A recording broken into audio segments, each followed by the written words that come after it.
Pedang Bintang, Jilid 5. Dengan tangan agak gemetar, Arya menyibakkan semak belukar itu. Untuk sesaat lamanya, pemuda itu menundukkan kepala sambil menutupi kedua matanya dengan tangan kanan. Silau rasanya diterpa sinar yang telah sekian lama tidak dilihatnya. Setelah agak terbiasa, barulah Arya menurunkan tangannya. Dilangkahkan kakinya keluar dari lorong itu setelah terlebih dahulu merapikan kembali semak belukar yang tadi disibaknya. Kemudian, sepasang matanya memandang berkeliling mengamati sekitarnya. Untuk beberapa saat lamanya, pemuda itu masih mengamati sekitarnya. Sepasang alisnya yang tebal dan berbentuk golok nampak berkerut. Rupanya ada yang tengah dipikirkan. Tak lama kemudian, dikeluarkan kembali gulungan kain yang diselipkannya di balik baju di pinggang. Dibukanya kembali dan diamat-amati lagi coretan-coretan dan garis-garis yang tertera di situ. Pantas saja tidak kutemukan. Rupanya ada sesuatu yang kulupakan, gumam pemuda itu seperti untuk dirinya sendiri. Dari mulut lorong, melangkah ke kanan sejauh 20 langkah. Lalu ke kiri 10 langkah dan ke depan 3 langkah. Sambil mengangguk-anggukkan kepalanya, Arya menyelipkan kembali gulungan kain itu di pinggang. Maka kakinya mulai melangkah sesuai petunjuk yang tertera di gulungan kain itu. Dan kini tubuh Arya telah berada di depan sebuah pohon berbatang besar dan berongga. Tanpa ragu-ragu lagi, dimasukinya rongga pohon itu. Baru sekitar 5 langkah melangkahkan kaki, di depannya telah terbentang sebuah tangga menuju ke bawah yang terdapat jalan lurus sekitar 10 tombak. Tak lama ditemukan tangga lagi yang menuju ke atas. Arya segera menaikinya. Di situ ditemukan lagi jalan yang berakhir pada sebuah ruangan yang pintunya tertutup rapat, dan Arya segera melangkahkan kakinya. Sampai di sini, Arya bimbang. Haruskah dibukanya pintu itu? Tidakkah perbuatan itu sangat tidak sopan? Karena bagaimanapun juga, diyakini kalau tempat ini mempunyai pemilik. Selagi Arya dicekam keraguan-raguan, tiba-tiba terdengar bentakan keras dari dalam ruangan itu. Mengapa ragu-ragu, murid murtad? Ayo masuk, dan bunuhlah aku. Mengapa hanya termenung di depan pintu? Karuan saja, bentakan itu membuat Arya kebingungan. Siapakah yang dimaksud oleh orang yang membentak di dalam itu? Diakah? Lalu, kalau betul, kenapa dia dimaki sebagai murid murtad? Bukankah Arya hanya mempunyai seorang guru, yakni ayahnya sendiri? Jangan-jangan yang dimaksudkan orang yang di dalam itu adalah dirinya. Kalau bukan, lalu siapa? Berbagai macam pertanyaan dan dugaan berkecamuk di benak Arya. Beberapa saat lamanya Arya termenung di depan pintu ruangan itu. Dipertimbangkan apakah lebih baik masuk atau menunggu saja. Jelas bila melihat coretan dan garis yang tertera di gulungan kain itu, di ruang itulah tersimpan kitab-kitab Ki Gering Langit. Tapi apakah sepantasnya jika langsung masuk? Tidakkah sebaiknya meminta izin dulu pada pemiliknya? Benar, ia harus meminta izin dulu. Dan pemiliknya pasti berada di dalam. Kini Arya tidak ragu-ragu lagi. Segera digerakkan tangannya hendak mengetuk pintu itu. Tapi mendadak gerakan tangannya terhenti di udara. Ternyata dia menemukan adanya kejanggalan pada pintu ini. Pintu itu ternyata dikunci dari luar. Berkerut kening Arya melihat hal ini. Otaknya yang cerdas segera dapat menduga kalau orang yang melakukan ini bermaksud mengurung sesuatu. Dan suara makian tadi berasal dari dalam. Jadi itu adalah suara orang yang terkurung. Kembali hati Arya dilanda kebimbangan. Haruskah dibuka paksa pintu itu? Tidakkah itu berarti telah bertindak lancang? Siapa tahu kalau seseorang yang terkurung itu adalah tokoh yang berbahaya? Bukankah itu berarti dia telah berbuat suatu kesalahan? Pemuda ini memutar otaknya. Diingat-ingatnya lagi ucapan yang tadi keluar dari dalam. Masih jelas terngiang di telinganya bunyi makian tadi. Dari bunyi makian itu, Arya segera saja dapat menduga kalau yang terkurung itu adalah seorang guru, sementara orang yang mengurungnya adalah muridnya yang murtad. Lenyaplah kini keraguan-raguan Arya. Ditatapnya pintu itu sejenak. Walau kelihatannya pintu itu begitu tebal dan kuat, tapi pemuda itu yakin kalau akan mampu menghancurkannya dengan sekali pukul saja. Hal ini diam-diam membuat Arya agak heran. Ia tahu seorang tokoh rendah pun akan mampu menghancurkan pintu itu. Tapi kenapa orang yang berkedudukan sebagai guru itu tidak mampu melakukannya? Brakek! Dengan mengeluarkan suara agak ribut, pintu itu hancur berkeping-keping. Sejenak Arya mengawasi keadaan di dalamnya. Segera dilangkahkan kakinya masuk disertai sikap waspada. Begitu melangkah masuk, Arya sudah menyiapkan ilmu andalannya, 8 cara menaklukkan harimau. Tapi kewaspadaannya seketika pupus. Ternyata dia melihat pemandangan yang mengenaskan di hadapannya kini. Tampak sesosok tubuh kurus tua yang tengah duduk bersila di atas tanah lembab. Kedua tangannya nampak dililit gelang baja yang masing-masing dihubungkan dengan rantai. Begitu pula pada sepasang kakinya. Kakek itu mengangkat wajahnya menatap Arya. Seketika meremang bulu kuduk pemuda itu. Sepasang mata kakek itu begitu tajam mencorong dan bersinar kehijauan, mirip mata seekor kucing dalam gelap. Sekali pandang saja, Arya sadar kalau kakek itu pasti memiliki tenaga dalam yang sangat tinggi. Hanya orang yang memiliki tenaga dalam tinggilah yang memiliki sinar mata seperti itu. Hanya saja yang masih menjadi teka-teki bagi Arya, mengapa kakek ini tidak membebaskan diri dari kurungan dan belenggu rantai itu? Dengan tenaga dalam yang dimiliki, semua belenggu bagaikan permainan anak-anak saja. "Siapa kau, anak muda?" tanya kakek itu pelan. Sepasang mata itu pun kembali meredup. "Dan apa hubunganmu dengan Boma?" "Boma, maaf, Kek. Aku tidak mengenal nama itu," jawab Arya hati-hati. "Tidak mengenalnya? Jangan bohong kau, anak muda. Kalau bukan teman atau suruhannya, mana mungkin kau bisa tiba di sini?" "Tidak ada seorang pun yang tahu tempat ini kecuali Boma. Bomantara, si murid murtad," tegas kakek itu. "Sungguh, Kek, aku tidak mengenal orang yang kakek sebut itu. Aku tahu tempat ini secara kebetulan saja," bantah Arya. "Kebetulan?" Kakek itu tersenyum pahit. Sepasang matanya kini kembali mencorong menatap Arya penuh selidik. Tapi tiba-tiba saja, sepasang mata itu terbelalak. Arya tentu saja dapat melihat keterkejutan sorot mata dan wajah kakek itu. Segera diikuti arah pandangan kakek itu. Dan hatinya tersentak ketika ia menyadari kalau yang membuat kakek itu terkejut adalah benda yang tergantung di punggungnya. Cepat-cepat Arya berusaha menyembunyikannya dari pandangan kakek itu, tapi terlambat. Kakek itu rupanya sudah mengetahui. "Pedang bintang," desah kakek itu pelan. "Kakang Gering, setelah sekian tahun, akhirnya muncul juga pewaris yang kau sebut-sebut itu. Ah, rupanya Hyang Maha Agung masih berkenan mengabulkan permohonanku. Anak muda, kemarilah," ajak kakek itu sambil melambaikan tangannya. Dengan agak ragu, Arya melangkah mendekat. Kakek itu rupanya tahu kalau pemuda remaja di hadapannya ini masih curiga padanya. "Tak perlu takut padaku, anak muda. Aku tidak akan mungkin bisa mencelakaimu. Dulu, memang hampir setiap orang menyebut namaku dengan perasaan gentar. Tapi sekarang, tidak lebih dari seorang anak bayi." Tercekat Arya mendengar ucapan kakek itu. Dirasakan ada nada kesungguhan dan kegetiran di dalam hatinya. Keadaan kakek ini pun lebih mempertegas ucapannya. "Bomantara, si murid murtad itulah yang telah membuatku lemah seperti kakek-kakek jompo," tutur kakek itu lagi. "Ah, aku berdosa. Aku telah menciptakan seorang iblis di dunia persilatan. Iblis jahat yang tidak akan ada yang sanggup menandinginya." "Kek," tegur Arya pelan. Kakek itu menatap Arya lekat-lekat. "Anak muda, jawab secara jujur pertanyaanku. Dari mana kau dapatkan itu?" Tanpa ragu-ragu lagi, Arya pun menceritakan semuanya. Dari awal mula kedatangan dia bersama ayahnya ke Gunung Waru sampai akhirnya terpaksa harus berpisah dengan ayahnya. "Ah, rupanya kau bukan orang sembarangan, Arya. Aku kenal siapa itu Ki Wanayasa, paman gurumu, maupun pendekar Ruyung Maut, ayahmu. Mereka adalah orang-orang yang senantiasa membela kebenaran. Pedang bintang benar-benar jatuh ke tangan yang tepat. Kalau boleh ku tahu, siapakah kakek sebenarnya?" tanya Arya. Semula pemuda ini menduga kakek ini adalah Ki Gering Langit. Tapi setelah kakek ini menyebut Kakang Gering, barulah dia tahu kalau kakek ini bukanlah tokoh yang dimaksud. Kakek itu terkekeh pelan. "Aku, perlukah itu, Arya?" "Perlu, Kek. Baiklah, akan ku perkenalkan diriku. Dulu, dunia persilatan menjuluki diriku ular hitam. Tapi sekarang, julukan yang pantas buatku adalah ular sakit." Arya merasakan betapa perutnya mendadak sakit. Sungguh di luar dugaannya kalau dirinya sampai bertemu datuk golongan hitam ini.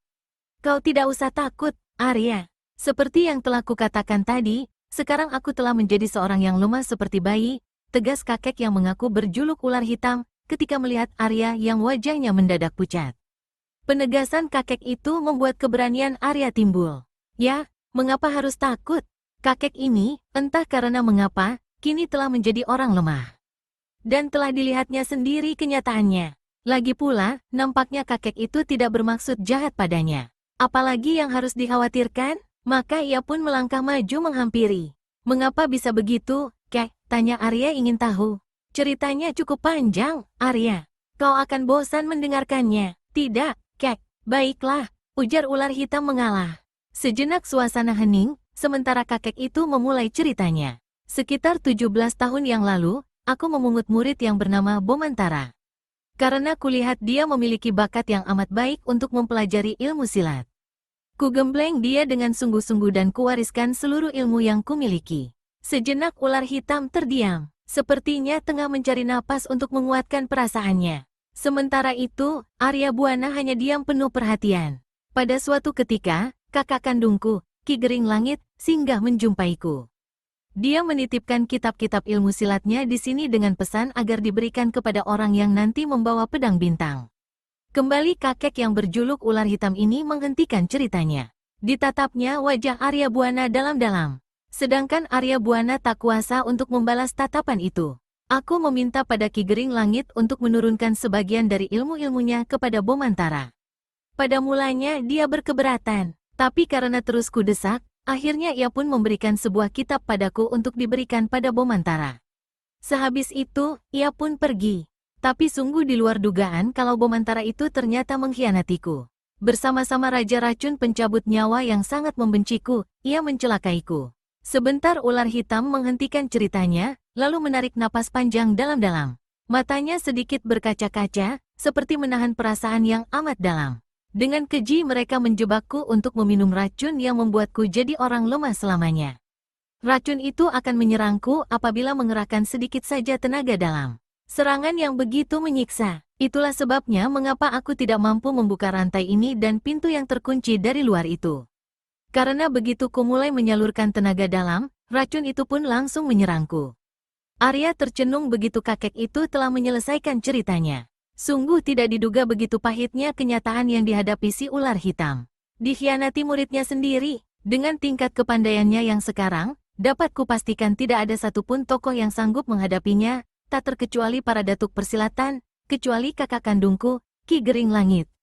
Tapi mana mau ia turun tangan menghadapi seorang anak ingusan macam Bomantara? Maka jelas sudah, murid murtad itu akan mengacau dunia persilatan tanpa ada yang bisa menghalangi. Ia telah mewarisi seluruh kepandaianku dengan sempurna. Demikian pula seluruh ilmu Raja Racun pencabut nyawa. Dan yang lebih gila lagi, dia pun telah menerima ilmu-ilmu Ki Gering Langit yang membuatnya memiliki tenaga dalam luar biasa. Lengkaplah sudah kepandaian yang dimilikinya. Kecepatan gerak diwarisi dariku. Kekuatan tenaga dalam dari Ki Gering Langit, dan pengetahuan racun dari Raja Racun pencabut nyawa. Ular hitam berhenti sebentar, seperti ingin mengambil napas. Dadanya memang terasa sesak jika mengingat-ingat pengkhianatan bekas muridnya, Bomantara. Bomantara akan menjelma jadi iblis yang tidak terlawan.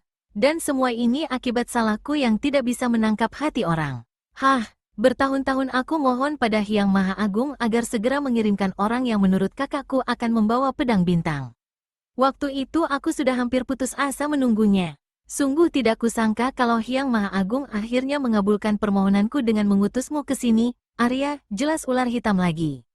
Maafkan saya, Kek. Setelah berkata demikian, Arya membungkuk memberi hormat. Kemudian dijulurkan tangannya untuk meraih belenggu di tangan ular hitam. Sekali Arya mengerahkan tenaganya, maka seketika gelang-gelang baja dan rantai-rantai yang membelenggu tangan dan kaki ular hitam patah-patah. Terima kasih, Arya, ucap ular hitam pelan sambil bangkit berdiri. Kemudian dia melangkah menuju ke sudut ruangan, sementara Arya hanya memperhatikannya saja. Ada apa, Arya? Tanya ular hitam tanpa menghentikan langkahnya. Apakah racun yang mengeram di tubuh kakek tidak bisa dikeluarkan? Langkah ular hitam terhenti. Perlahan-lahan kepalanya menoleh ke belakang, menatap Arya lekat-lekat. Tidak, tapi memang dapat disembuhkan. Kakang Gering Langit pernah mengajarkan padaku sebuah semadi untuk mengusir racun yang mengeram dalam tubuh. Memang dibutuhkan waktu yang panjang untuk dapat sembuh total. Tapi hanya itulah jalan satu-satunya. Racun yang dimasukkan dalam tubuhku memang racun ganas, Arya. Kembali kakek itu melangkahkan kakinya. Dan sesampai di sudut ruangan itu, dia memanggil Arya. Pemuda itu bergegas menghampirinya. Bongkar lantai ini. Tanpa banyak tanya, Arya mengayunkan tangannya ke arah lantai yang ditunjuk ular hitam. Brakek, seketika lantai itu ambrol. Tampak di balik lantai itu terdapat sebuah lubang berbentuk persegi. Dalamnya tak lebih dari 1 hasta. Dan di dasar lubang itu terlihat sebuah peti kecil berwarna hitam mengkilat. Ambil peti itu, Arya, perintah kakek yang berjuluk ular hitam itu lagi. Arya pun segera mengulurkan tangannya dan mengambil peti itu lalu memberikannya pada ular hitam. Sebentar kemudian, kakek itu segera membukanya. Nampak 2 buah kitab yang berwarna kekuningan di dalamnya. Ular hitam mengambil kitab itu lalu melihat-lihatnya sejenak. Baru setelah itu diberikan pada Arya. Milikmu, Arya, ucap ular hitam pelan. Arya segera menerimanya. Pada bagian muka kitab yang pertama nampak tertera huruf-huruf berbunyi tenaga dalam inti matahari. Sedangkan pada buku yang kedua tertulis kalimat yang berbunyi ilmu belalang sakti. Mulai saat itulah Arya berlatih mempelajari kedua ilmu yang diwariskan Ki Gering Langit di bawah bimbingan ular hitam. Sementara kakek itu pun tak kalah sibuknya. Hampir pada setiap kesempatan waktu yang senggang, ia bersemadi untuk mengusir racun yang mengeram di tubuhnya. Dengan semangat meluap-luap, Arya mulai membuka halaman pertama kitab tenaga dalam inti matahari. Memang ular hitam menyuruhnya mempelajari kitab itu dulu. Baru setelah memiliki tenaga inti matahari yang cukup kuat, ia boleh mempelajari ilmu belalang sakti. Muridku, untuk memiliki tenaga dalam, yang tidak boleh dilupakan adalah tekanan gambaran dari pikiranmu pada batinmu. Saat bersemadi, tariklah napas dalam-dalam disertai penekanan alam bawah sadarmu. Bayangkan bahwa tengah menarik kekuatan matahari yang masuk melalui lubang hidungmu dan terus turun hingga ke pusar. Sesampainya di sana, putarkan kekuatan yang kau tarik itu mengelilingi pusar, lalu naik ke atas dan buang kembali.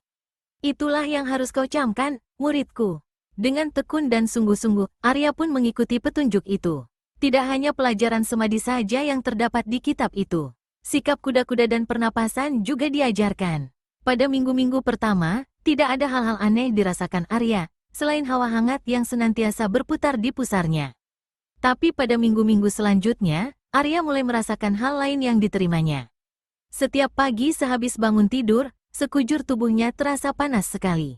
Bukan hanya itu saja, rasa haus yang amat sangat selalu menderanya. Bahkan kulitnya pun mulai mengering.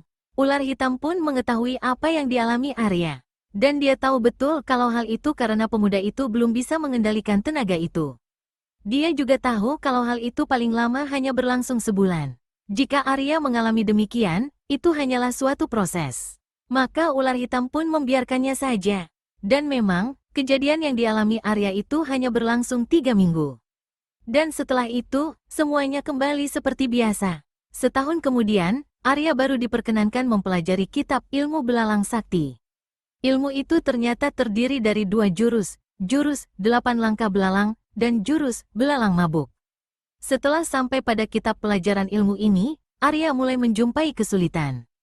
Dan sebelumnya hal itu sudah dikatakan ular hitam yang telah mempunyai banyak pengalaman.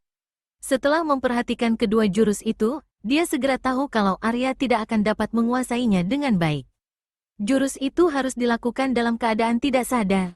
Terutama sekali jurus belalang mabuk.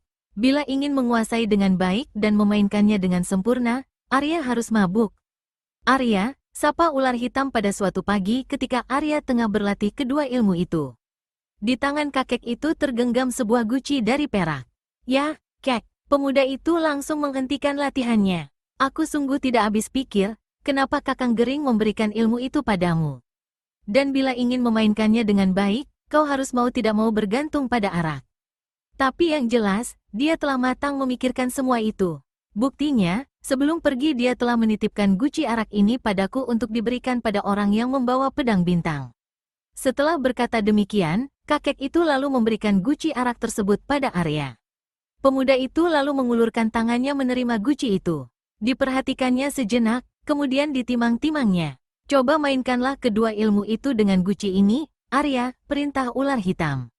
Baik, kek. Arya menganggukkan kepalanya kemudian bergerak menjauhi ular hitam. Dan mulailah dimainkan kedua ilmu yang telah cukup dikuasainya dengan menggunakan guci.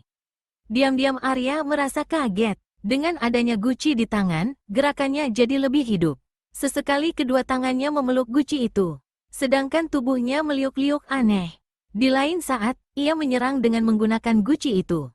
Ular hitam mengangguk-angguk puas.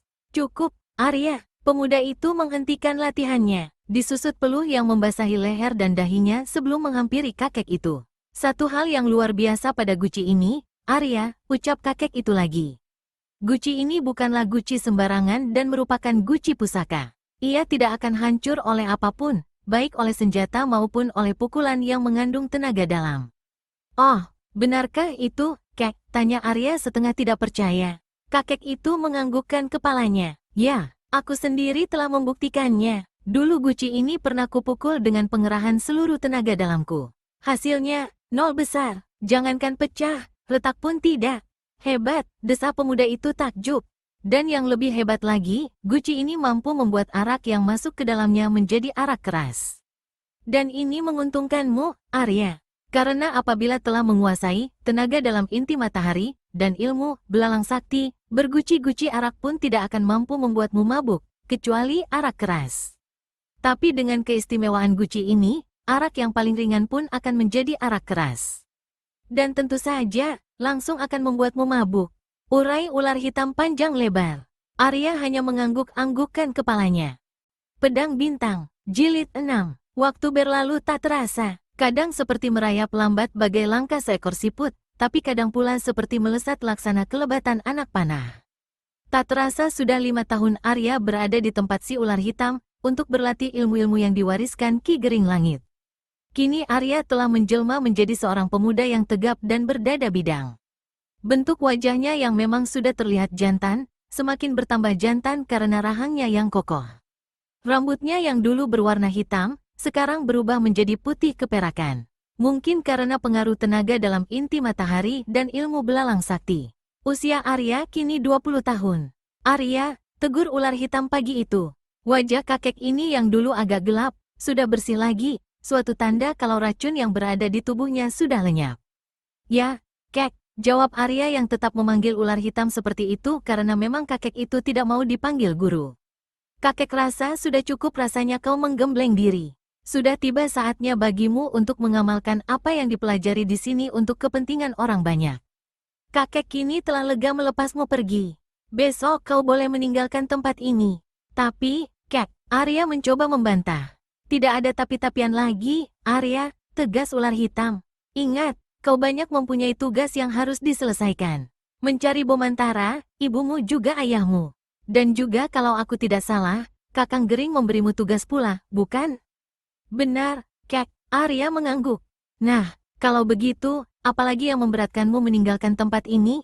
Aku tidak tega meninggalkan kakek, lirih suara Arya. Hahaha, ular hitam tertawa terbahak-bahak. Kau ini aneh, Arya. Sekarang kekuatanku telah pulih seperti ular hitam yang dulu. Apa yang dikhawatirkan? Sudahlah, Arya. Pokoknya besok kau harus meninggalkan tempat ini. Seorang pendekar tidak akan mementingkan diri sendiri, Arya, tapi orang banyak. Setelah berkata demikian, ular hitam melangkah pergi meninggalkan Arya yang hanya termenung memandangi punggung kakek itu hingga lenyap di kejauhan. Sama sekali pemuda itu tidak mengetahui kalau pipi kakek itu basah. Pagi-pagi sekali Arya telah berangkat meninggalkan tempat itu. Di punggung pemuda itu bertengger guci arak terbuat dari perak pemberian Ki Gering Langit. Sedangkan pedang bintang sengaja ditinggalkan di tempat kediaman ular hitam. Senjata itu memang tidak diperlukan lagi. Pemuda berambut putih keperakan itu melangkahkan kakinya penuh semangat.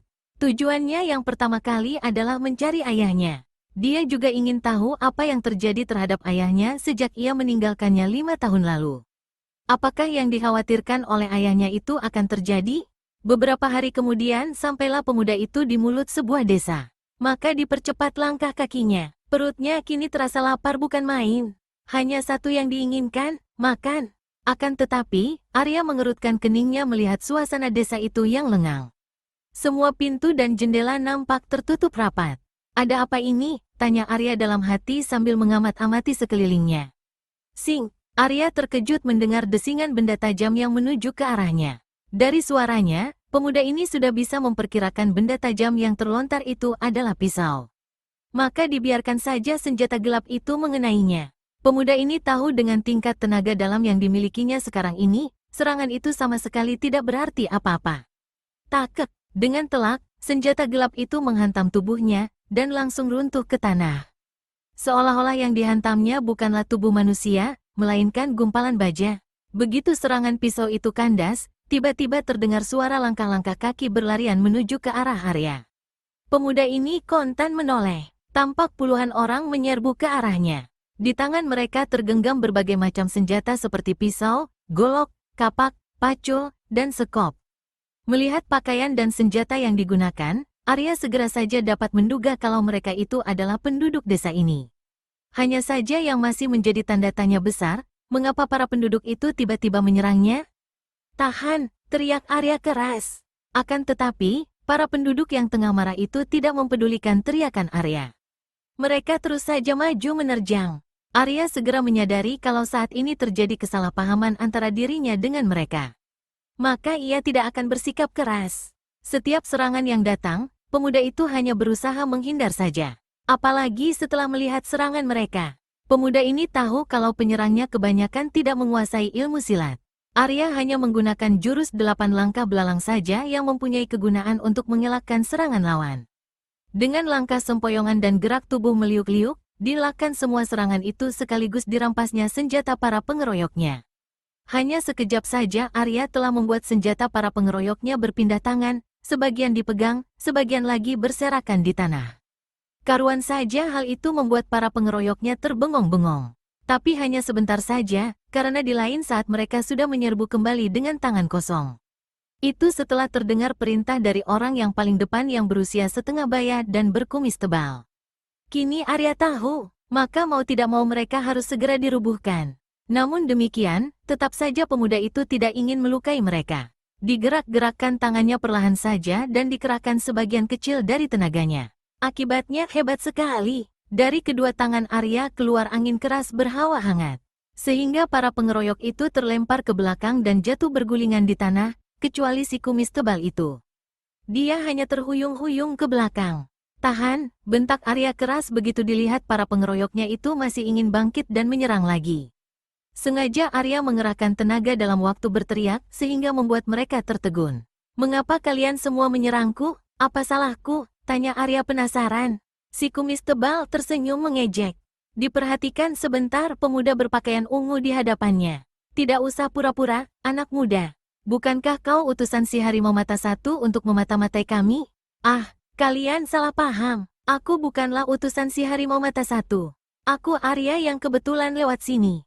Si kumis tebal meragu sejenak. "Bisa ku percaya kata-katamu, anak muda? Kalau aku utusan si harimau mata satu, apakah kalian semua masih selamat?" kilah Arya sambil tersenyum. Benar juga ya," si kumis tebal mengangguk. Pertanyaan itu seperti ditujukan untuk dirinya sendiri. "Aku juga tidak percaya kalau utusan si keparat itu bisa sehebat ini." "Syukurlah kalau kalian percaya," desah Arya lega. "Oh ya, kalau boleh tahu, siapakah si harimau mata satu itu?" "Jadi, nak, Arya," potong pemuda itu memperkenalkan namanya. "Arya Buana, panggil saja Arya. Dan kalau boleh tahu, kalian siapa?" "Aku kepala desa di sini. Panggil saja Ki Pandu." "Jadi, kau benar-benar tidak mengenal harimau mata satu?" tanya laki-laki setengah baya yang ternyata bernama Ki Pandu. "Tidak percaya?" "Tidak. Mendengar namanya saja baru kali ini, Ki," jawab pemuda itu polos.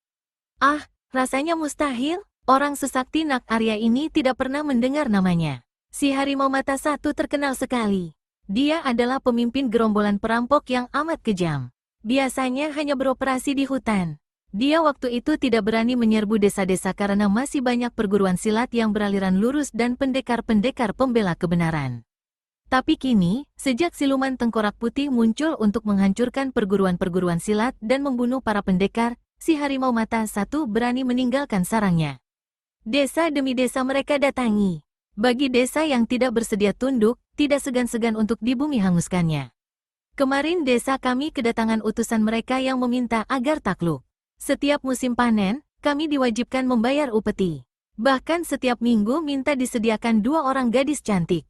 Pokoknya banyak lagi permintaan yang tidak masuk akal. Dengan tegas, semua itu kutolak mentah-mentah. Kami lebih suka mati terhormat ketimbang hidup tapi terhina. Jadi itu sebabnya mengapa kami tadi menyerangmu, Arya. Kami pikir kau adalah mata-mata mereka yang ingin mengetahui kekuatan kami." Arya mengangguk-angguk maklum. Ki Pandu, Ki Pandu." Tiba-tiba terdengar suara teriakan seseorang yang tergopoh-gopoh. Seketika kepala desa yang berkumis tebal itu menoleh ke arah asal suara. Nampak seorang laki-laki berlari-lari menghampiri. "Ada apa, Surya?" tanya Ki Pandu. "Mereka telah datang, Ki," ucap orang yang dipanggil Surya terengah-engah. "Gerombolan harimau mata satu," tegas Ki Pandu. "Benar," jawab Surya singkat. "Kalau begitu, mari kita sambut kedatangan mereka," sahut Ki Pandu. "Tunggu, Ki," cegah Arya begitu melihat Ki Pandu dan para penduduk hendak meninggalkan tempat itu. "Ada apa, Arya?" tanya Ki Pandu sambil menghentikan langkahnya. "Biarlah aku yang akan menghadapi mereka." Tapi, kepala desa itu masih coba membantah. "Tegakkah Aki mengorbankan para penduduk itu?" desak Arya. "Memang aku tidak tega, tapi, sudahlah, Ki. Nanti kalau aku tidak mampu menghadapi mereka, baru Ki Pandu dan para penduduk bisa membantuku." Setelah berkata demikian, Arya segera meninggalkan tempat itu menuju mulut desa. Ki Pandu dan para penduduk memandangi pemuda berambut putih keperak-perakan yang hanya melangkah perlahan saja. Namun anehnya, tubuh pemuda itu sudah berada lebih dari 10 tombak di depan. "Luar biasa," puji Ki Pandu sambil menggeleng-gelengkan kepalanya. "Rasanya kali ini si harimau mata satu ini harus menghadapi rintangan yang amat berat." Ilmu meringankan tubuh yang dimiliki Arya sudah mencapai taraf kesempurnaan. Sehingga dalam waktu sebentar saja, pemuda itu telah berada di mulut desa. Agak jauh di depan, terlihat debu mengepul tinggi ke udara. Dari suara berderap yang menggetarkan bumi, pemuda ini tahu gerombolan si harimau mata satu ini berkendaraan kuda. Jumlah mereka tidak kurang dari 30 orang. Dalam waktu yang tidak berapa lama, rombongan orang berkuda itu telah berada dekat mulut desa. "Hoop!" Orang yang berada paling depan bertubuh tinggi besar, berwajah kasar, dan bermata picak sebelah berteriak keras sambil mengangkat tangannya. Maka serentak rombongan itu hentikan lari kudanya. "Siapa kau, anak muda? Dan mengapa menghadang kami? Menyingkirlah cepat!" bentak si mata picak yang berjuluk harimau mata satu itu. Dipandangnya Arya yang berdiri menghalangi jalan dengan mata merah menyala. "Siapa diriku tidak perlu kau tahu. Yang jelas, aku berdiri di sini untuk membasmi orang-orang semacam kau dan gerombolanmu itu," sahut Arya tegas. Kemudian diangkatnya guci arak yang sejak tadi dipegangnya. Kemudian guci itu dibawanya ke atas mulut lalu diteguknya. Arya memang berniat mencoba kehebatan ilmu yang selama ini dipelajarinya. "Gluk gluk gluk, keparat!" bentak si harimau mata satu. "Bunuh tikus kecil ini," perintah orang bermata picak itu pada anak buahnya. Bergegas dua orang anak buahnya melompat turun dari kuda sambil menghunus goloknya. Tanpa bicara apa-apa, kedua orang perampok itu segera menerjang Arya. Sing, sing, dua bilah golok itu melayang deras menyambar leher dan dada Arya. Tapi Arya yang memang telah memutuskan untuk tidak memberi ampun pada gerombolan perampok itu, membiarkan saja serangan dua batang golok yang datang ke arahnya. Takek, takek, kedua batang golok itu patah-patah ketika menghantam sasaran. Dan belum lagi kedua orang perampok itu sadar dari keterkejutannya, kedua tangan Arya yang diiringi jurus belalang mabuk telah menghajar mereka. Bukek, bukek, tubuh kedua orang perampok itu terpental jauh seperti diseruduk banteng. Tanpa sempat mengeluh lagi, dua orang itu tewas dengan tulang dada hancur berantakan. Darah langsung mengalir deras dari mulut, hidung, dan matanya. Sekujur tubuh mereka pun hangus bagai terbakar. Mata si harimau mata satu terbelalak. Untuk sesaat dipandangnya tubuh kedua anak buahnya yang terkapar di tanah, kemudian beralih pada Arya yang masih meliuk-liuk sempoyongan. "Itulah jurus belalang mabuk, serbu!" teriak harimau mata satu keras. Disadari kalau kepandaian pemuda berpakaian ungu itu tidak mungkin dapat dihadapi sendiri, maka si harimau mata satu tidak main-main lagi. Rasanya pemuda itu memang harus dihadapi bersama-sama. Puluhan orang perampok itu bergegas melompat turun dari kuda masing-masing dan meluruk menyerbu Arya dengan senjata terhunus. Puluhan senjata yang beraneka ragam segera berkelebatan mengancam pemuda itu. Arya sama sekali tidak bergerak atau menangkis. Dibiarkan saja hujan bermacam-macam senjata yang mengancam tubuhnya. Hanya yang mengancam bagian-bagian yang berbahaya saja yang ditangkis atau dilakukan dengan langkah sempoyongan. Takek, takek. Senjata-senjata itu terpental balik ketika menghantam tubuh maupun tangkisan tangan Arya. Dan sekali pemuda itu membalas dengan menggerakkan tangannya, nampak sesosok tubuh terlempar keluar dari gelanggang pertempuran dalam keadaan tewas mengerikan. Harimau mata satu menggeram murka melihat betapa anak buahnya seperti semut menerjang api. Satu persatu mereka berguguran di tangan pemuda berambut putih keperak-perakan itu.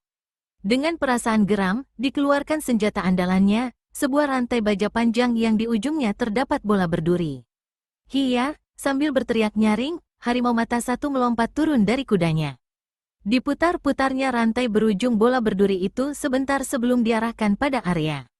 Wut, angin yang keras menderu mengiringi tibanya serangan bola berduri itu. Arya yang tengah dikeroyok puluhan orang perampok itu tidak menjadi gugup melihat sambaran bola berduri yang menuju ke arah kepalanya. Dengan hanya menundukkan kepalanya sedikit, maka serangan bola berduri itu hanya mengenai tempat kosong di atas kepalanya. Betapa kuat tenaga yang terkandung dalam lontaran itu sehingga rambut Arya yang panjang keperakan dibuat berkibar. Tidak hanya sampai di situ saja yang dilakukan Arya. Pemuda itu segera mengulurkan tangan menangkap rantai itu, lalu menyentakkannya. Harimau mata satu kaget bukan main. Sungguh tidak disangka kalau lawannya ini mampu bergerak secepat itu. Sekuat tenaga dicobanya untuk bertahan dari sentakan itu, tapi kalah kuat. Tenaga dalam yang dimiliki Arya jauh di atasnya. Maka tanpa ampun lagi, tubuhnya pun tersentak melayang ke arah pemuda itu. Begitu tubuh harimau mata satu itu berada di udara, Arya langsung menggerakkan rantai yang berhasil ditangkapnya. Dan dengan sekali sentak, bola berduri itu melayang deras menyambut kedatangan tuannya. Untuk kesekian kalinya, harimau mata satu terperanjat dan tidak punya pilihan lain lagi. Segera dilepaskan pegangannya pada rantai, setelah sebelumnya menggunakan rantai itu sebagai tempat berpijak untuk melenting ke udara. Tetapi hal itu sudah diperhitungkan Arya. Cepat pemuda ini menyusulnya dengan menyampuk beberapa batang golok yang mengancam bagian-bagian berbahaya di tubuhnya. Trakek, trakek, sing, sing. Beberapa batang golok menyambar deras ke arah harimau mata satu. Kali ini harimau mata satu tidak mampu lagi mengelak. Hanya tinggal satu jalan baginya untuk menyelamatkan diri, yaitu menangkap golok-golok itu. Dan harimau mata satu terpaksa melakukannya. Tap, kap, kap, harimau mata satu menjerit keras. Telapak tangan kanannya yang digunakan untuk menangkap seketika berlumuran darah. Sedangkan di perutnya tertancap 3 batang golok yang menembus hingga ke punggung. Harimau mata satu gagal menyelamatkan selembar nyawanya. Lontaran golok-golok itu terlampau deras. Sehingga walau golok pertama yang menyambar ke arahnya dapat ditangkap, tapi tenaga pendorong golok itu terlalu kuat. Akibatnya, golok itu terus meluncur deras dan menancap di perut setelah melukai tangannya. Dan belum lagi sempat berbuat sesuatu, 2 batang golok lainnya menyusul tiba. Tubuh harimau mata satu langsung ambruk ke tanah. Sesaat lamanya ia menggeliat-geliat sebelum akhirnya diam tidak bergerak-gerak lagi untuk selama-lamanya. Tentu saja kematian pemimpin membuat gerombolan perampok itu menjadi semakin gentar. Sejak tadi hati mereka memang sudah ciut bukan main melihat kehebatan pemuda itu. Sudah lebih separuh dari mereka yang tewas di tangan pemuda yang rupanya pemabuk ini. Berkali-kali sambil menangkis, mengelak ataupun menyerang, pemuda itu meminum araknya. Sesekali terdengar suara dengikan keluar dari mulut pemuda itu. Dalam sekejap saja, beberapa orang perampok itu sudah menyusul temannya ke akhirat. Yang tinggal kini hanya beberapa gelintir saja. Dan mereka pun rupanya sadar kalau terus-terusan melawan tidak akan ada gunanya. Maka bergegas mereka semua melemparkan senjata masing-masing kemudian menjatuhkan diri berlutut di depan Arya. Ampunkan kami, Tuan Pendekar. Kami berjanji tidak akan berbuat jahat lagi, ujar salah seorang dari mereka dengan suara gemetar. Ucapan itu disambut anggukan kepala teman-temannya. Orang semacam kalian sudah selayaknya dilenyapkan dari muka bumi. Arya dengan posisi tidak tetap sambil sesekali meneguk araknya. Benar, Arya, sambut satu suara. Disusul munculnya Ki Pandu dan para penduduk desa itu. Mereka sudah sejak tadi berada di situ dan melihat semua sepak terjang Arya. Ampun, Tuan Pendekar, jangan bunuh kami. Kami benar-benar tobat dan berjanji tidak akan berbuat jahat lagi. Kami akan menjadi orang baik-baik. Masih berlakukah janji-janji bagi orang semacam kalian? Kami berjanji, Tuan Pendekar. Baiklah, tapi bila ku dengar kalian berbuat jahat lagi, aku tak akan mengampuni kalian lagi. Mengerti, Tuan Pendekar. Kalau begitu, pergilah. Sebelum aku mengubah keputusanku, usir Arya. Terima kasih, Tuan Pendekar, ucap mereka hampir bersamaan. Saking gembiranya, dibentur-benturkan dahi mereka ke tanah. Tapi, Arya, Ki Pandu mencoba membantah, dan para penduduk sudah bergerak menghadang para perampok yang akan meninggalkan tempat itu. Arya menggoyang-goyangkan tangannya, biarkan mereka pergi. Para penduduk itu merasa ragu-ragu dan langsung menatap Ki Pandu. Ketika kepala desa itu pun menganggukkan kepalanya, maka para penduduk itu pun menyingkir, membiarkan para perampok itu pergi. Debu kembali mengepul tinggi ketika beberapa gelintir perampok itu pergi dari situ sambil membawa kawan-kawan mereka yang tewas. Selagi semua pandangan mata tertuju pada para perampok yang kian menjauh, Arya telah melesat cepat meninggalkan tempat itu. Arya, Ki Pandu celingukan mencari-cari begitu teringat pada pemuda itu. Ah, dia sudah pergi. Pendekar aneh, gerakan-gerakannya pun aneh. Baru kali ini kulihat orang mabuk bermain silat begitu hebatnya. Hah, kepandaian yang dimilikinya tak lumrah bagi manusia. Atau jangan-jangan dia adalah dewa yang menyamar menjadi manusia? Benar, Ki, aku juga yakin kalau pemuda itu bukan manusia biasa, melainkan dewa, sambut salah seorang penduduk. Tapi mana ada dewa yang begitu doyan arak, bantah yang lainnya. Loh, siapa tahu dia dewa arak, sahut penduduk yang lainnya membantu yang pertama. Ah, tepat sekali julukan itu. Yah, julukan yang amat cocok buat pemuda yang berkepandaian luar biasa itu. Ya, tegas Ki Pandu sambil merenung. Tak lama kemudian, mereka meninggalkan tempat itu. Sepanjang perjalanan yang dipercakapkan hanya tentang Arya, yang hanya seorang diri telah mampu menghancurkan gerombolan si harimau mata satu yang selama ini merajalela. Beberapa hari kemudian, nama Arya alias si Dewa Arak telah mulai terkenal ke desa-desa sekitar. Seorang pemuda yang bertubuh kekar, berwajah jantan dengan rahang kokoh dan alis tebal. Rambutnya berwarna putih keperakan dan pakaiannya ungu. Itulah, seorang pendekar yang siap menumpas keangkara murkaan. Pedang Bintang, Jilid 7. Dalam waktu yang tak lama, kehadiran pemuda yang dijuluki orang sebagai Dewa Arak telah menggegerkan rimba persilatan. Kata orang, ciri-ciri dia adalah berambut putih keperakan dan berpakaian ungu. Sedangkan ciri yang menonjol adalah sebuah guci yang selalu tersampir di punggung. Pagi ini, udara nampak cerah. Hanya sedikit awan menggantung di langit. Walaupun udara begitu bersih tak ada tanda akan hujan, namun seorang pemuda bergegas melangkahkan kakinya. Apalagi setelah melihat perbatasan desa Kecipir. Dia adalah Arya Buana yang ingin segera mengetahui keadaan ayahnya.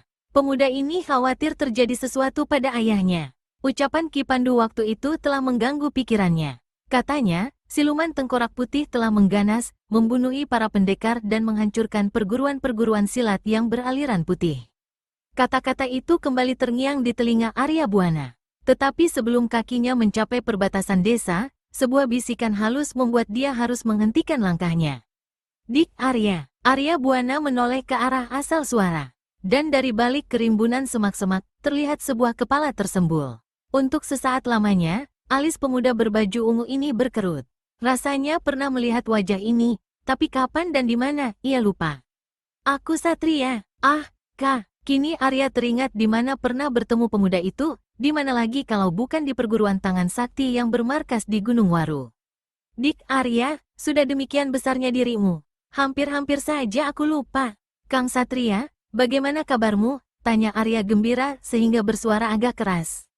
Set, si pemilik suara yang ternyata adalah Satria itu menempelkan jari telunjuknya di bibir mencegah Arya bicara keras-keras. Dilambaikan tangannya pada pemuda itu. Arya menoleh ke kanan dan ke kiri. Setelah dilihatnya suasana sekitar situ sepi, bergegas dihampirinya Satria yang hanya berjarak 2 tombak darinya. Ada apa Kakang Satria? Tanya Arya dengan suara perlahan.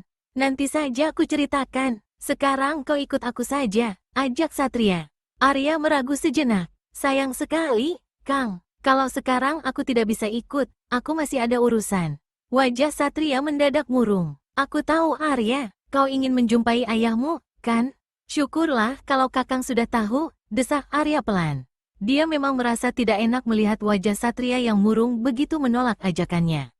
Lebih baik kau urungkan niatmu, Arya. Mengapa, Kang? Arya tersentak. Karena ayahmu sudah tidak ada lagi, Arya, desa Satria pelan. Maksud Kakang, ayah, tewas? Tanya Arya dengan wajah pucat pasi. Satria tidak mampu menjawab dan hanya mengangguk sambil menundukkan kepalanya. Tapi anggukan itu sudah cukup buat Arya. Tiba-tiba saja pemuda ini berteriak keras. Satria kontan jatuh terduduk karena dengkulnya mendadak lemas. Cepat dikerahkan tenaga dalamnya untuk mengusir pengaruh teriakan yang masih tersisa itu. Dengan mata terbelalak, tampaklah sebatang pohon besar tumbang. Daun-daunnya layu mengering. Pohon itu rubuh dengan diiringi suara bergemuruh begitu Arya mendorongkan kedua tangannya ke depan. Kubunuh kalian! Kubunuh! Kubunuh! Teriak pemuda berambut putih keperak-perakan itu keras. Sepasang matanya mencorong kehijauan. Satria memandang pemuda itu dengan hati berdebar. Apa yang dilihat benar-benar mengejutkan hatinya. Sebuah pertunjukan yang menggiriskan hati. Katakan, Kakang, katakan siapa yang telah membunuh ayahku? Tanya Arya dengan napas terengah-engah. Sabar, Arya, tenangkan dulu pikiranmu. Aku tidak akan memberitahukan siapa pembunuh ayahmu jika kau masih diliputi amarah. Biarpun untuk itu aku harus mati di tanganmu, tegas Satria. Ucapan itu menyadarkan Arya dari amarahnya. Pemuda itu mengeluh pelan, ditutupi mukanya dengan kedua tangannya. Baru setelah itu ditariknya napas dalam-dalam dan dihembuskannya kuat-kuat. Beberapa saat lamanya ia melakukan hal itu. Setelah dirasakan amarahnya telah mereda, ditatapnya Satria dalam-dalam. Satria tersenyum. Hebat kau, Arya. Jadi kau telah mendapatkan kitab-kitab peninggalan Ki Gering Langit itu? Arya hanya mengangguk. Jadi rupanya kaulah yang dijuluki Dewa Arak itu, Arya? Tanya Satria lebih lanjut. Dewa Arak? Aku? Tidak salahkah apa yang kau ucapkan itu, Kang? Tanya Arya heran. Dia memang tidak tahu julukan itu, sebab itu memang pemberian dari orang-orang yang pernah ditolongnya. Ciri-ciri yang kau miliki memang menunjukkan kalau kaulah tokoh yang menggemparkan itu. Tokoh yang berani menentang kejahatan secara terang-terangan setelah siluman tengkorak putih merajalela. Ciri-ciri? Apakah ciri-ciri yang menunjukkan kalau aku adalah itu, Kakang? Yah, semua yang ada padamu itu adalah ciri-cirinya. Itu masih muda, wajahnya tampan dan jantan, rahangnya kokoh, rambutnya putih keperak-perakan, berpakaian ungu. Selalu membawa guci arak. Dan kepandaiannya seperti dewa yang tidak mempan senjata. Belum tentu aku yang dimaksud sebagai tokoh itu, Kakang. Aku yakin bukan aku yang dimaksud. Arya masih mencoba berkelit. Baiklah, ada satu bukti lagi yang paling penting. Dan bukti inilah yang dapat menunjukkan benar tidaknya kalau kau adalah yang telah menggemparkan itu. Apa bukti itu, Kakang? Tanya Arya penuh gairah. Kenalkah kau dengan harimau mata satu? Kenal sih tidak. Tapi memang akulah yang membinasakan ketika ia hendak membumi hanguskan desa Jati Alas. Satria tertawa penuh kemenangan. Kau tahu, Arya, berita yang menyebar itu pun menyebutkan demikian. Harimau mata satu dan gerombolannya telah dihancurkan secara mudah oleh seorang pemuda yang bernama Arya Buana dan berjuluk Dewa Arak. Jadi, kau adalah Dewa Arak itu, tegas Satria. Arya termenung. Julukan yang aneh, pikirnya. Tapi kalau dipikir-pikir, ada benarnya juga julukan itu. Sudahlah, Kang, aku tidak memperdulikan hal itu. Terserah orang akan menjuluki apa. Yang kuinginkan sekarang adalah jawaban darimu, Kakang. Siapa sebenarnya orang yang membunuh ayahku? Hanya itu, Satria menghela napas seperti ingin mencari kata-kata yang tepat. Baiklah, Arya, semula aku ingin mengajakmu ke tempat kami. Aku dan tokoh-tokoh persilatan golongan putih diam-diam telah menyusun kekuatan. Di antara kami ada pula putri si Raja Pisau Terbang. Tapi karena tidak mempunyai orang yang dapat diandalkan untuk menghadapi siluman tengkorak putih, kami terpaksa menahan diri. Putri Raja Pisau Terbang telah meminta ayahnya untuk membantu usaha kami. Mula-mula beliau menolak karena sudah terlalu tua dan tidak ingin mengotori tangannya dengan darah lagi. Tapi berkat usaha Ningrum yang tidak kenal putus asa, Raja Pisau Terbang mengalah juga. Beliau berjanji akan datang hari ini. Dan rencananya kami akan menyerang markas mereka nanti malam. Mereka? Alis Arya berkerut. Ya, jawab Satria singkat. Siapa mereka? Tanya Arya lagi. Siluman tengkorak putih dan anak buahnya. Lalu siapa yang membunuh ayahku, Kakang? Siluman tengkorak putih. Dia rupanya. Tunggulah pembalasanku, keparat, desis Arya yang berjuluk Dewa Arak dengan perasaan geram. Arya, panggil Satria ragu-ragu. Ada apa, Kakang? Kau tidak ingin bergabung bersama kami? Kita menyerang mereka nanti malam dan sekarang hanya tinggal menunggu Raja Pisau Terbang. Maafkan aku, Kakang. Aku sudah tidak sabar lagi menunggu. Ingin selekasnya aku membuat perhitungan dengan siluman itu, tandas Arya. Terserah, kalau itu sudah menjadi keputusanmu, ujar Satria sambil mengangkat bahu. Aku tidak akan menghalangi, hanya saja pesanku, berhati-hatilah Arya. Siluman tengkorak putih hebat sekali. Bahkan paman gurumu telah tewas di tangannya. Apa? Sepasang mata Arya terbelalak. Terbayang di benaknya sesosok tubuh tua yang bertubuh bongkok udang yang amat menyayanginya. Paman guru tewas? Ya, bukan hanya itu saja. Si keparat itu telah membantai semua murid perguruan tangan sakti. Beruntung aku, Mega, dan beberapa orang berhasil menyelamatkan diri. Kalau tidak berpikir untuk membalas dendam, mungkin kami lebih suka mati bersama-sama mereka, jelas Satria lebih lanjut. Siluman tengkorak putih, desis Arya dengan suara ditekan. Dosamu sudah terlampau banyak, kau atau aku yang harus mati? Arya, redakan kemarahanmu supaya kau tak celaka di tangannya. Sebelum guru tewas, Raja Pisau Terbang mengatakan kalau siluman tengkorak putih itu memiliki ilmu ular terbang. Dan itu sempat ku dengar, ilmu ular terbang? Bukankah ilmu itu milik ular hitam? Benar, begitu pula yang diucapkan Raja Pisau Terbang. Bomantara, pasti, ya, siluman itu pasti Bomantara. Tak ada lagi orang yang memiliki ilmu ular terbang, milik ular hitam, kecuali dia. Bomantara, Satria mengerutkan alisnya. Bukan, Arya, bukan Bomantara nama siluman itu. Aku ingat betul karena Raja Racun Pencabut Nyawa berkali-kali memanggil namanya. Dan bukan Bomantara nama yang dipanggil. Tapi, Gerda, ya, Gerda. Beberapa saat lamanya, Arya Buana termenung. Mana yang benar, Gerda atau Bomantara? Pusing memikirkannya, apalagi ketika mendengar nama Raja Racun Pencabut Nyawa disebut-sebut. Ayahnya mengatakan kalau iblis itu adalah pamannya karena dia adalah kakak kandung ibunya. Tapi kini dia harus bertentangan dengan pamannya itu. Memang terpaksa, bisakah ia bertarung dengan pamannya sendiri?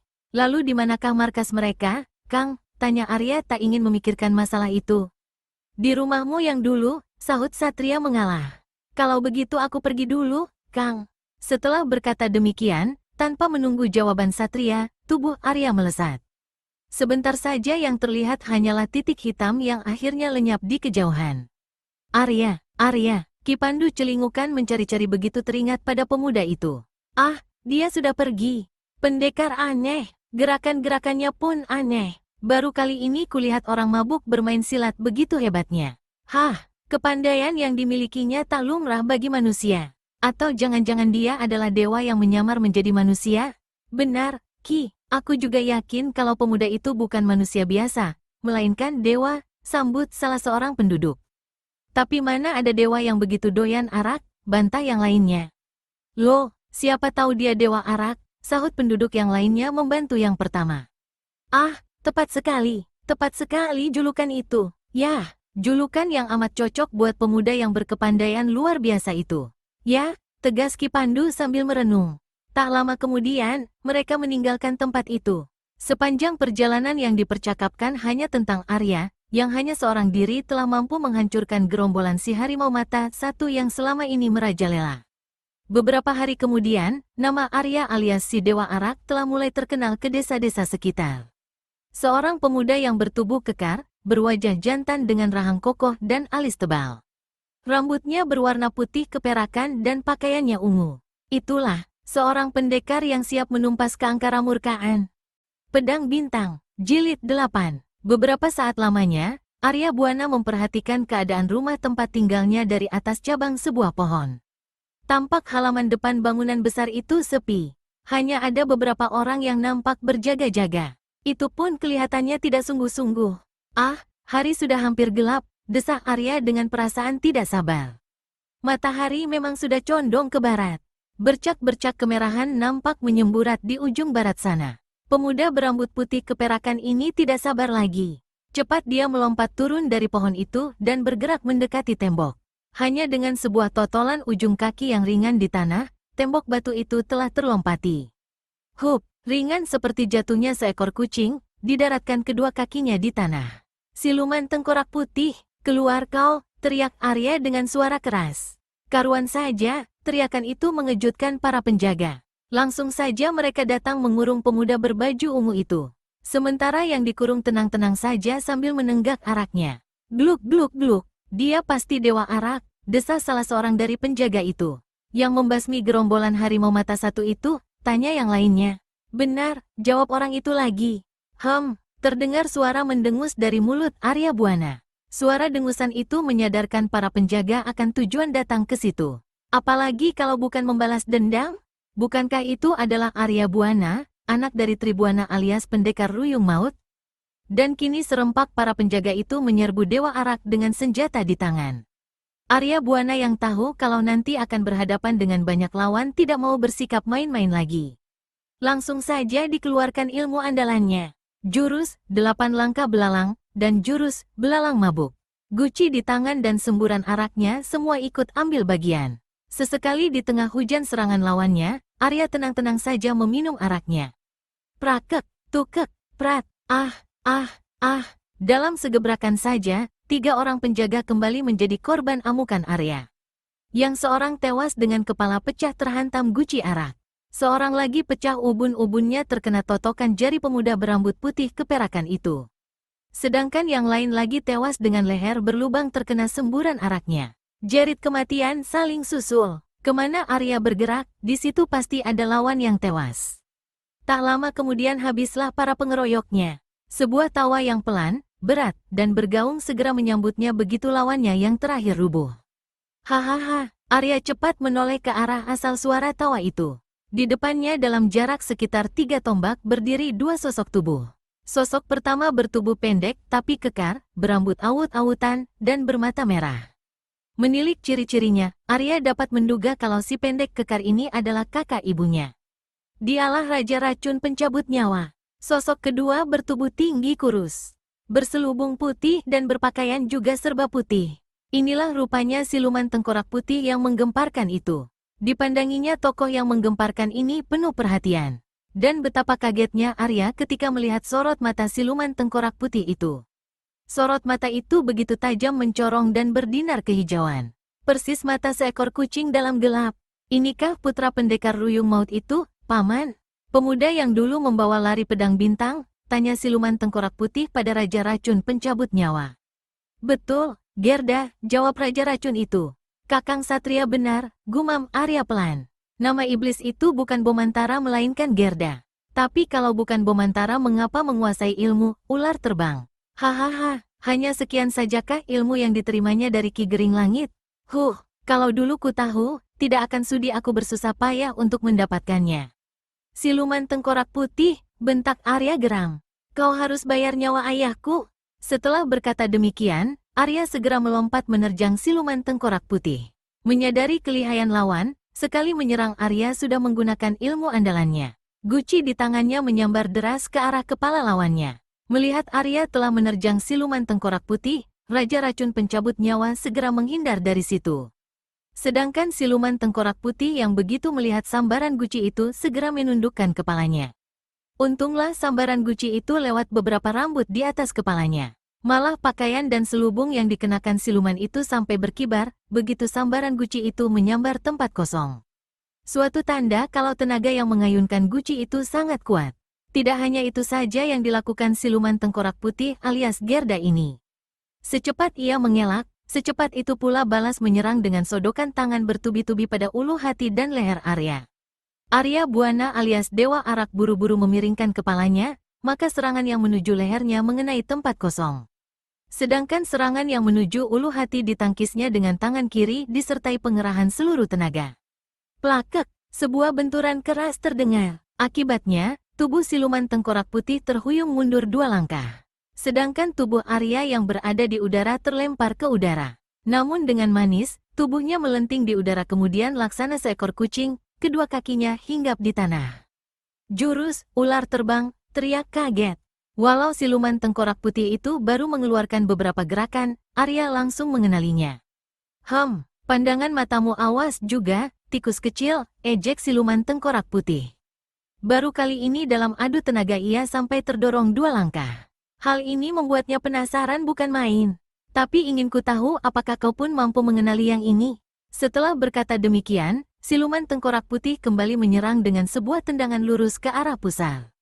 Kemudian langsung dilanjutkan tendangan menyamping ke arah leher begitu Arya menarik tubuhnya ke belakang.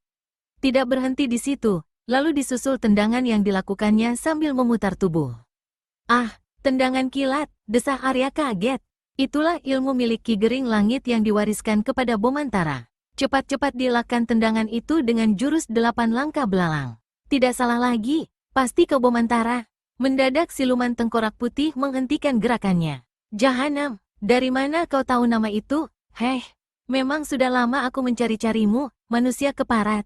Murid murtad, pemuda berpakaian ungu ini balas membentak. Keparat, setelah berkata demikian, diterjangnya Dewa Arak. Tetapi pemuda itu tak menjadi gugup. Cepat-cepat dilakukan serangan itu dan dibalasnya dengan serangan-serangan yang tak kalah dahsyat. Siluman tengkorak putih benar-benar telah mengamuk. Dikeluarkannya seluruh kemampuan yang dimiliki. Ilmu, ular terbang, warisan ular hitam, ilmu, tendangan kilat, warisan Ki Gering Langit, dan ilmu-ilmu racun yang diterima dari Raja Racun Pencabut Nyawa. Dan ini baru untuk pertama kalinya dilakukannya. Tapi lawan yang dihadapi adalah Arya Buana, pewaris tunggal dari seluruh ilmu ciptaan Ki Gering Langit yang terbaru. Maka, walaupun siluman tengkorak putih telah mengeluarkan segenap kemampuan, tetap saja pemuda ini mampu menghadapi. Bahkan membalas dengan serangan-serangan yang tak kalah dahsyatnya. Kini Arya yang mengetahui kesaktian lawannya segera mengerahkan tenaga inti matahari yang disusul dengan jurus belalang mabuk dan akhirnya jurus 8 langkah belalang sehingga tubuhnya meliuk-liuk. Raja Racun Pencabut Nyawa menonton pertarungan antara dua orang sakti itu tanpa berkedip. Baru kali ini disaksikan pertarungan yang begitu dahsyatnya. Debu mengepul tinggi ke udara. Batu-batu besar dan kecil beterbangan tak tentu arah. Pohon-pohon besar dan kecil yang terlanda angin pukulan nyasar bertumbangan diiringi suara gaduh. Bukan hanya itu saja, decit angin tajam yang berhembus dan diiringi bau amis yang memualkan perut, keluar dari setiap serangan siluman tengkorak putih. Tentu saja, gerombolan penjahat terpaksa menjauhi tempat itu. Belum lagi akibat setiap gerakan Arya yang berjuluk Dewa Arak itu menyebarkan hawa panas menyengat. Bahkan bisa menghanguskan kulit, siluman tengkorak putih penasaran bukan main. Apalagi ketika menyadari serangan pukulan beracunnya tidak berarti sama sekali bagi pemuda itu. Dan memang tanpa diketahui Arya sendiri, pasangan ilmu, belalang sakti, dan tenaga dalam inti matahari, membuatnya tidak terpengaruh segala macam racun. Hawa beracun sudah terusir sebelum mendekati tubuh Arya. Hawa panas yang keluar dari tubuh pemuda itu telah menangkal hawa beracun yang datang menyerbu ke arahnya. 50 jurus telah cepat terlewat.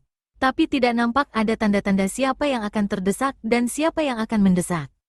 Kepandaian mereka berdua sepertinya berimbang. Raja Racun Pencabut Nyawa yang menonton pertarungan itu menjadi tidak sabar, sehingga segera mendekati pertarungan. Sudah bulat tekadnya untuk membantu Gerda alias siluman tengkorak putih menghadapi pemuda sakti itu. Tetapi baru juga bergerak mendekati, terdengar suara bentakan keras disusul berkelebatnya 3 sosok tubuh yang kemudian menghadang di depannya. 2 orang laki-laki yang berumur 30-an dan seorang gadis yang berusia sekitar 19 tahun dan berpakaian serba hijau. Wajahnya cantik manis, apalagi dihiasi tahi lalat di pipinya. Inilah Ningrum, putri Raja Pisau Terbang. Sedangkan 2 laki-laki itu adalah Satria dan Mega. Raja Racun Pencabut Nyawa menatap 3 sosok tubuh di depannya dengan pandangan mata meremehkan. Ia hanya melihat dengan ekor mata, walaupun 2 laki-laki itu sudah bersiap-siap sambil menghunus pedang. Sedangkan gadis itu juga nampak sudah menggenggam sebilah pisau berwarna putih mengkilat pada kedua tangannya. Raja Racun, kini saatnya kekejianmu harus ditebus dengan nyawamu, teriak Satria keras. Bersamaan dengan itu, pedang di tangannya cepat meluncur lurus ke arah pusar Raja Racun Pencabut Nyawa. Hiya, Mega yang tahu pasti betapa lihainya si Raja Racun ini dan sadar kalau kakak seperguruannya ini bukanlah lawan iblis itu segera membantu Satria. Pedang di tangannya melesat cepat membabat leher. Ningrum pun tidak mau ketinggalan. Gadis perkasa ini segera ikut ambil bagian. Sepasang pisau terbang di tangannya berkelebat mencari sasaran di berbagai bagian tubuh lawan. Kini Raja Racun Pencabut Nyawa tidak bisa main-main lagi. Apalagi setelah terbukti kalau 3 lawannya ini mampu saling membantu. Ia lalu mengerahkan seluruh kemampuannya. Baru beberapa jurus bertarung, tiba-tiba terdengar suara riuh disusul munculnya puluhan orang rimba persilatan golongan putih. Inilah orang-orang yang berhasil dikumpulkan Satria dan Mega. Karuan saja, melihat serbuan ini, anak buah siluman tengkorak putih yang sejak tadi menonton pertarungan dahsyat itu bubar. Mereka segera menyambut serbuan tamu-tamu yang tak diundang itu. Maka kini terjadilah 3 kelompok pertempuran. Di antara pertarungan itu yang paling ramai dan menegangkan adalah pertarungan antara Arya Buana melawan siluman tengkorak putih. Mereka berdualah yang menjadi penentu kemenangan dua golongan yang saling bertarung itu. Berbeda dengan pertarungan siluman tengkorak putih yang berimbang, pertarungan Raja Racun pencabut nyawa melawan Satria, Mega, dan Ningrum berjalan berat sebelah. Memang bila diperhitungkan kepandaian Satria dan Mega masih terlalu jauh untuk menghadapi Raja Racun itu. Di antara mereka bertiga, Ningrumlah yang memiliki kepandaian paling tinggi. Maka gadis itulah yang mendapat tekanan dari Lindu alias Raja Racun pencabut nyawa. Raja Racun yang cerdik tahu kalau gadis putri si Raja Pisau Terbang ini bisa dirubuhkan, maka rubuh pulalah semuanya. Tentu saja, akibatnya terasa sekali bagi Ningrum.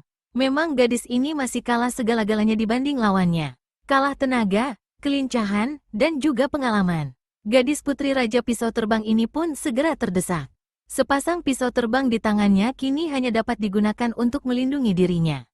Raja Racun pencabut nyawa yang tidak ingin berlama-lama dalam pertarungan ini, apalagi setelah sekian lama lawannya tidak juga dapat dirubuhkan, segera mengeluarkan pukulan beracun. Sudah dapat dipastikan kalau tak lama kemudian ketiga orang muda itu akan rubuh di tangan Raja Racun ini. Kalau saja, keji sekali kau, Raja Racun. Menghadapi anak-anak muda pun masih bermain racun. Berbareng dengan suara teguran itu, muncullah sesosok tubuh tinggi kurus dan berkulit hitam. Kumis dan jenggot yang telah memutih menghias wajahnya. Yang luar biasa adalah sepasang matanya. Begitu tajam mencorong dan bersinar kehijauan seperti mata seekor kucing dalam gelap. Begitu datang, kakek ini segera menggerakkan kedua tangannya menghalau serangan-serangan beracun Raja Racun itu. Gerakan tangannya begitu cepat dan tiba-tiba seperti gerak seekor ular yang menyambar mangsa. "Ah, kau!" teriak Raja Racun pencabut nyawa tertahan. Kegugupan tergambar jelas pada wajahnya. Untuk beberapa saat, kewaspadaannya mengendur. Kesempatan ini tak disia-siakan Satria. Dengan kecepatan kilat, pedangnya menyambar ke arah perut Raja Racun ini. Ah, Raja Racun pencabut nyawa memekik tertahan. Darah langsung muncrat dari perut yang tertembus pedang hingga ke punggung itu. Raja Racun pencabut nyawa meraung keras. Tangannya pun bergerak mengancam Satria sehingga pemuda itu kelihatan gugup. Untungnya, kakek penolong itu bertindak cepat dan menangkis serangan itu. Plakek, tubuh Raja Racun pencabut nyawa terhuyung ke belakang. Dan saat itu hampir berbarengan, Ningrum dan Mega melancarkan serangan. Kap. Dua pisau terbang dan satu pedang itu telak sekali menghunjam tubuh Raja Racun. Laki-laki yang bernama asli Lindu itu berteriak nyeri. Tanpa ampun lagi tubuhnya ambruk ke tanah. Napasnya megap-megap. Arya, lirih terdengar suara iblis itu. Satria yang melihat iblis itu belum tewas segera menyusuli dengan sebuah tusukan ke arah jantung. Tetapi sebelum pedang itu mengenai sasaran, segundukan angin keras mendorongnya hingga terjengkang. Cepat pemuda ini bersalto di udara beberapa kali untuk mematahkan daya dorong itu lalu hinggap ringan di tanah. "Tahan dulu pedangmu, anak muda." Nampaknya ia ingin mengatakan sesuatu, kata kakek yang telah menolongnya tadi. Tahulah pemuda itu kini, rupanya angin keras tadi berasal dari kakek ini. Setelah berkata demikian, kakek itu menghampiri Raja Racun pencabut nyawa yang tergolek tak berdaya. "Ada yang ingin kau katakan untuk Arya, Raja Racun? Cepatlah katakan biar aku yang akan menyampaikannya," ujar kakek itu ramah. Bibir Raja Racun pencabut nyawa bergerak-gerak pelan. Terpaksa kakek itu mendekatkan telinganya ke mulut Raja Racun beberapa saat lamanya. Kakek itu baru menjauhkan kepalanya setelah tidak terdengar lagi suara dari mulut Raja Racun pencabut nyawa. Dia kini telah tewas. Sementara itu, pertarungan antara Arya Buana melawan siluman tengkorak putih telah berlangsung hampir 150 jurus. Perlahan namun pasti, Arya yang mengerahkan jurus 8 langkah belalang dan jurus belalang mabuk yang dialiri pengerahan tenaga dalam inti matahari mulai dapat menguasai keadaan. Sampai pada suatu saat, siluman tengkorak putih yang sudah putus asa langsung menyerang tanpa memperdulikan pertahanan lagi. Jari-jari kedua tangannya yang membentuk patuk ular bertubi-tubi menyerang pelipis dan ubun-ubun Arya. Arya Buana kaget sekali. Disadari kalau lawannya ini berniat mengadu nyawa. Rasanya tidak mungkin lagi mengelakkan serangan itu kalau masih ingin selamat. Dewa Arak itu tahu kalau mengelakkan serangan sepasang kaki siluman tengkorak putih akan bertubi-tubi mengancamnya dengan jurus tendangan kilat. Dan hal ini akan lebih membahayakan dirinya. Maka pemuda ini memutuskan untuk menangkis walaupun posisinya saat itu tidak memungkinkan. Arya mengangkat tangan kirinya menjegal kedua serangan yang mengancam ubun-ubun dan pelipisnya itu. Berbarengan dengan itu, guci di tangan kanannya menggedor dada siluman tengkorak putih yang terbuka lebar. Plakek, tukek, bugege, Arya terhuyung satu langkah. Mulutnya menyeringai menahan rasa sakit yang mendera tangan kiri. Serangan yang menuju ubun-ubunnya memang dapat ditangkis dengan jari-jari tangan. Akan tetapi, serangan yang mengancam pelipis terpaksa dihadang dengan pangkal lengan. Dan akibatnya, sesaat lamanya dirasakan tangan itu bagaikan lumpuh. Tetapi meskipun demikian, keadaan yang diterima Arya masih lebih ringan ketimbang yang diterima siluman tengkorak putih. Tubuh siluman itu terjengkang ketika guci menghantam keras dadanya. Bagian bawah selubungnya yang berwarna putih nampak kini memerah. Siluman itu telah menyemburkan darah dari mulutnya. Arya yang tahu betapa berbahayanya siluman tengkorak putih itu, tidak lagi memberi kesempatan. Cepat tubuhnya melesat menyusul tubuh siluman itu. Haat, Arya melempar gucinya ke udara. Dan kini dengan tangan kosong dihajarnya dada siluman itu. Bukek, huk, siluman tengkorak putih mengeluh tertahan. Jelas terdengar suara gemeretak dari tulang-tulang dada yang berpatahan. Tetapi Arya tidak berhenti sampai di situ saja. Cepat-cepat tangan kanannya menangkap guci yang kini meluncur turun. Dan secepat guci itu tertangkap, secepat itu pula diayunkan ke arah kepala siluman tengkorak putih. Wut, prakek. Terdengar suara berderak keras ketika guci itu menghantam sasaran. Kontan tubuh siluman itu rubuh ke tanah. Tanpa dapat bersambat lagi dia tergeletak tak bergerak-gerak. Mati. Arya segera menghampiri tubuh siluman itu. Dicopotnya selubung yang selama ini menutupi wajah aslinya. Nampak seraut wajah kurus berkumis jarang-jarang. Usianya sekitar 35 tahun. Ada sebuah tompel pada pipi sebelah kiri. Bomantara, desis Arya begitu melihat ciri-ciri siluman itu. Benar, dia Bomantara alias Gerda, sambut sebuah suara. Arya menoleh ke sebelahnya dengan perasaan kaget. Suara itu amat dikenalnya. Nampak olehnya seorang kakek bertubuh tinggi kurus, berkulit hitam, berkumis dan berjenggot putih. Sorot matanya nampak mencorong kehijauan. Beberapa saat lamanya Arya terdiam. Diamat-amati kakek ini penuh perhatian. Rasa-rasanya dikenali betul suara dan potongan kakek ini. Tapi, hahaha, tidak mengenaliku lagi, Arya? Setelah berkata demikian, kakek itu mencopot kumis dan jenggotnya. Kini yakinlah Arya siapa kakek ini. Kakek ular hitam, serunya gembira. Si kakek yang ternyata memang ular hitam itu tertawa bergelak. Dipeluknya Arya penuh rasa kasih sayang. Bagaimana kakek bisa sampai di sini? Tanya Arya gembira. Nanti kuceritakan. Sekarang supaya kau tidak bingung, perlu kujelaskan mengenai siluman tengkorak putih ini. Dia oleh orang-orang persilatan dikenal bernama asli Gerda. Aku sendiri baru mengetahuinya sewaktu melihat kau bertarung dengannya. Nama aslinya memang Gerda. Dia murid Raja Racun Pencabut Nyawa. Padaku dia memakai nama palsu sebagai Bomantara. Jadi, murid murtad itu telah sekaligus menjadi 3 tokoh, Gerda, Bomantara, dan siluman tengkorak putih. Untung saja waktu Bomantara masih jadi muridku, aku tak pernah menceritakan kalau kitab-kitab ilmu milik Ki Gering Langit seluruhnya ada padaku. Kalau tidak, desah ular hitam seperti untuk dirinya sendiri. Arya manggut-manggut. Lalu kenapa kakek sampai berada di sini? Dan mengapa pula harus menyamar? Ular hitam tersenyum. Sewaktu kau pergi, aku mendengar kekacauan di dunia persilatan dengan munculnya siluman tengkorak putih. Kudengar juga dia telah langsung merajai kaum sesat. Dugaanku, siluman itu pasti Bomantara. Dan jika benar, kau akan berhadapan dengan banyak lawan, Bomantara, Raja Racun Pencabut Nyawa, dan juga Bargola. Maka kuputuskan untuk menyusulmu. Yah, siapa tahu kau butuh bantuan. Paling tidak aku dapat mencegah Bargola membantu Bomantara. Dalam perjalanan, aku bertemu Raja Pisau Terbang. Dan ketika melihatku, dia langsung saja memohon agar aku mewakilinya membantu putrinya yang ingin menyerbu markas siluman tengkorak putih. Karena telah menduga bahwa siluman itu adalah Bomantara, aku terpaksa menyamar agar tidak membuatnya terkejut. Arya mengangguk-anggukkan kepalanya tanda telah mengerti. Tak lama kemudian, ular hitam memberitahukan pesan mendiang Raja Racun Pencabut Nyawa kepada pemuda itu. Tersentak kaget, baru pemuda itu teringat pada pamannya. Bergegas ia berlari menghampiri mayat Raja Racun. Ada tersirat penyesalan yang mendalam pada wajah pemuda itu.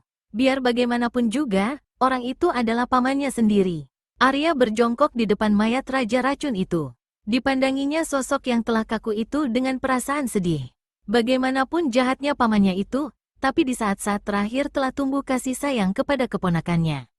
Ya, di saat menjelang ajal, Raja Racun pencabut nyawa telah memberitahukan bahwa Ibu Arya Buana berada di perguruan Mawar Merah.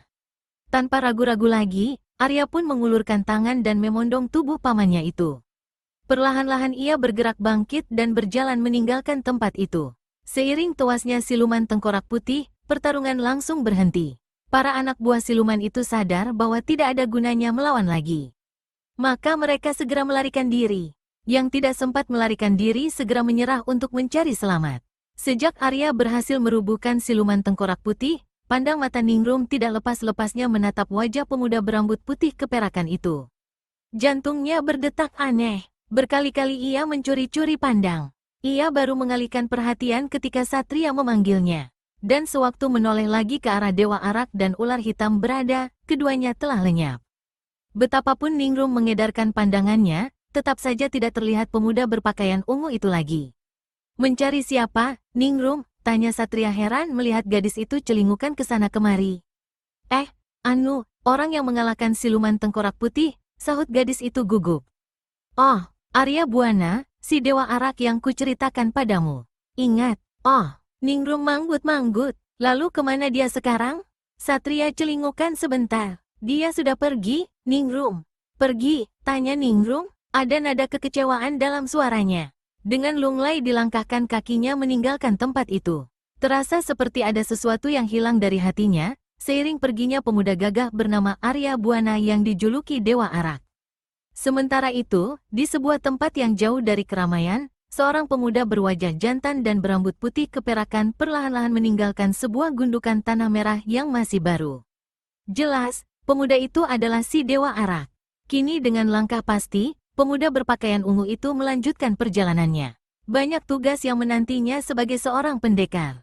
Terlebih, dia masih harus mencari ibunya di perguruan Mawar Merah.